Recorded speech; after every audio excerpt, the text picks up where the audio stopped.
င်းကြီးစမ်းတဲ့ကိုဗရန်နဲ့တွေ့ပြီးမထိုးတယ်အယောင်ရဲလှလိုက်တာဟာလက်ကလေးနဲ့အလှလေးတော့ကောင်းညိုနော်မခင်းကြီးစမ်းသွေးတစမ်းနဲ့မပြန်မဲ့နဲ့ recall ပြနေတာအမားကြီးကဖုံးဒါပဲကောင်းကြီးတို့နော် recall ပြခင်းတော့မရနဲ့ကောင်းကြီးတို့တော့ကိုပြန်ရရှိရမပြန်ဟုတ်လားโอเคဟိုဟာရောတစ်ချက်ပဲထိုးတော့ကောင်းလိုက်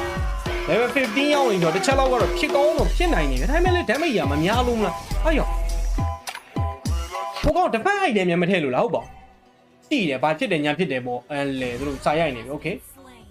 ဂါညာတရကချီဖြစ်တယ်ပေါ့โอเค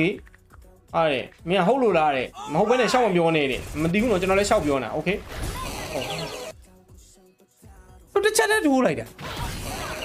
โอเคဟုတ်ပါဘူးကောင်းညို့ဒါကြီးကတော့မဟုတ်ဘူးကွာကောင်းညို့အဲ့ဒါကြီးတကယ်ချိထားတာပါကောင်းညို့ရလောက်ကြီးတော့ damage မထွက်ဘူးနော် okay oh my god တစ်ချက်ပဲဒိုးတာကောင်းညို့တို့ဟုတ်ပါမလားကျွန်တော်တို့ Pagrido player မဟုတ်တဲ့ကြောင့်မသိဘူးကောင်းညို့Pagrido player တစ်ချက်ပြောကြကျွန်တော်တို့မဖြစ်နိုင်ဘူးထင်တာပဲလောက်ကြီးကျန်းလာကောင်းညို့